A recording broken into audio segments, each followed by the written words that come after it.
नमस्कार दोस्तों, स्वागत है आपका। और बात करते हैं हम इंडियन इकोनॉमी की, भारतीय अर्थव्यवस्था की। और भारतीय अर्थव्यवस्था में जब बात कर रहे हैं तो बहुत उपभोक्ता संतुलन यानी बैलेंस कंज्यूमर की बात कर रहे हैं। अपना उपभोक्ता, देखो उपभोक्ता संतुलन की स्थिति में कब रहेगा। उपभोक्ता खुद चाहता है कि मैं संतुलन की स्थिति में रहूँ ना, तो उसका बजट भी घर का नहीं बिगड़ना चाहिए। तो संतुलन में कब रहता है, घर का बजट संतुलन में कब रहेगा, उपभोक्ता कब संतुलन में रहेगा, जब उसका बजट मेंटेन रहेगा। ठीक है ना। तो बात करें, एक उपभोक्ता उस स्थिति में संतुलन माना जाता है जब वो अपने उपभोग के स्तर को नहीं बदलता।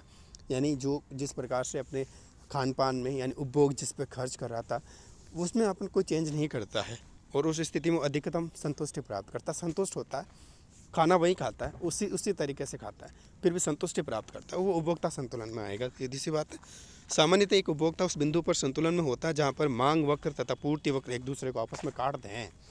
क्या होगा, ये एक तरीके से ये मांग वक्र हो गया, ये पूर्ति वक्र हो गया, यहाँ से काट रहे हैं तो उपभोक्ता संतुलन बिंदु ये हो गया। दोनों देखो, पूर्ति वक्र और मांग वक्र जहाँ एक दूसरे को काटेंगे वो उपभोक्ता संतुलन बिंदु होगा। ठीक है। एक उपभोक्ता का संतुलन बिंदु किसी वस्तु की कीमत तथा उससे प्राप्त होने वाली सीमांत उपयोगिता तथा उपयोगिताओं के मध्य अनुपात बराबर होता है।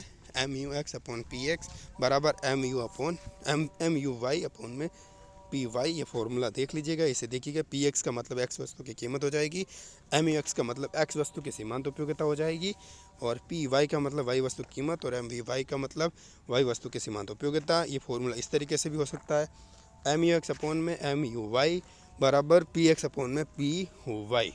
ठीक है। देखिएगा, ये इस तरीके से अपनी ये मैथमेटिकल फॉर्मूले की तरफ से। ठीक है ना। देखिएगा, इसको देख लेते हैं। जब उपभोक्ता अपनी निश्चित आय को विभिन्न वस्तुओं पर इस प्रकार व्यय करता है जिससे उससे अधिकतम संतुष्टि मिलती है, तो ये स्थिति उपभोक्ता संतुलन स्थिति कहलाती है।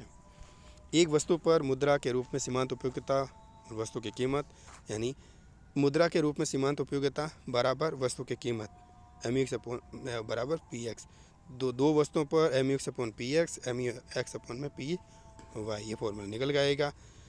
तटस्थता या फिर उदासीनता वक्र की बात करें तो तटस्थता वक्र एक दूसरे को काटते नहीं हैं। ये प्रश्न आया हुआ है। तटस्थ रहते हैं, एक दूसरे को नहीं काटेंगे। तटस्थ वक्र एक दूसरे को नहीं काटते हैं। कोई तटस्थ वक्र किसी अक्ष को स्पर्श नहीं करता, किसी भी अक्ष को स्पर्श नहीं करता है।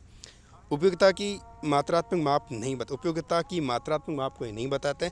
दाहिनी ओर नीचे झुका हुआ होता है। ये मूल बिंदु की ओर उन्नतोत्तर होता है। ये मूल बिंदु से जितनी अधिक दूर होता है उनसे जो है उतने ही ये मूल बिंदु से जितने दूर होगा उतने ही बड़े बंडलों को ये प्रकट करेगा। ये एक दूसरे के समानांतर होना आवश्यक नहीं है। एक दूसरे के समानांतर यानी इस तरीके से हो समानांतर कोई ज़रूरी नहीं है।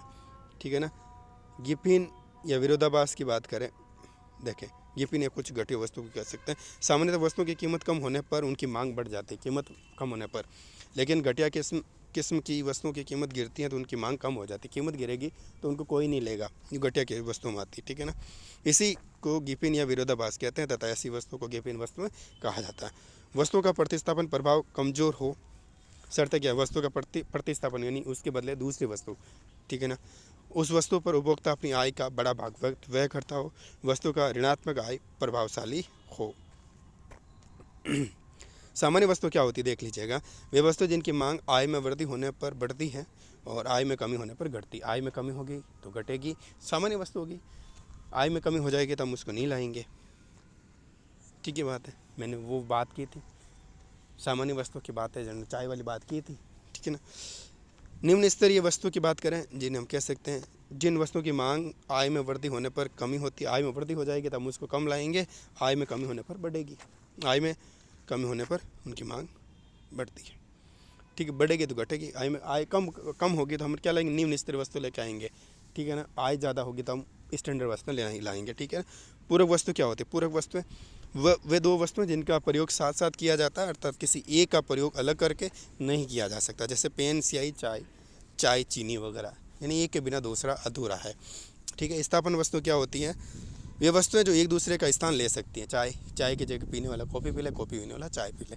हालांकि ऐसा होता नहीं है, चाय वाला चाय ही पिएगा, बहुत कम चांस है कॉफ़ी पिएगा वो। ठीक है। कुल उपयोगिता के अधिकतम हो जाने पर सीमांत उपयोगिता 0 होती है। कुल उपयोगिता अगर अधिकतम हो जाए तो सीमांत उपयोगिता 0 हो जाएगी। मांग की लोच के गुणांक की बात करें तो इस फॉर्मूले के बाद निकाल सकते हैं। साधन लागत पर एनएनपी शुद्ध राष्ट्रीय उत्पाद की पर जो होगी साधन लागत पर, वो क्या होगी, राष्ट्रीय आय होगी। परियोज्य आय की बात करें, व्यक्तिगत आय में प्रत्यक्ष करों तथा सरकार को किए गए भुगतानों को घटाकर जो शेष बचता है उसे हम परियोज्य आय कहते हैं। यानी कि व्यक्तिगत आय में से प्रत्यक्ष करों को घटा दें और जो सरकार को हमने टैक्स दिए भुगतान किए उसको आप घटा दें तो क्या हो जाएगी, परियोज्य आय बच जाती हैं। उपभोक्ता कीमत सूचकांक को भी देख लेते हैं। उपभोक्ता कीमत सूचकांक उपभोक्ता द्वारा क्रय की जाने वाली कुछ निश्चित वस्तुओं के समूह की खुदरा कीमतों में परिवर्तन को मापता है। इसमें क्या होगा, CPI बराबर देखें तो चालू वर्ष में वस्तु समूह की क्रय लागत अपोन में आधार वर्ष में वस्तु की क्रय लागत इंटू में 100 तो निकल के आएगा आपका उपभोक्ता कीमत सूचकांक। ठीक है, तो ये बात थी इंडियन इकोनॉमी की। लास्ट वीडियो था ये, मैंने आपसे शेयर किया है। यानी कि आपको बताएं, आप मेरे समझाने पे कहीं ना कहीं कन्फ्यूजन हो सकते हैं तो बताइएगा ज़रूर। मैंने अपनी तरफ से खूब कोशिश की इकोनॉमिक्स को आपको अच्छी तरीके से पढ़ाने की, बताने की। चैनल को भी सब्सक्राइब कीजिएगा, आशीर्वाद बनाए रखिएगा। नमस्कार।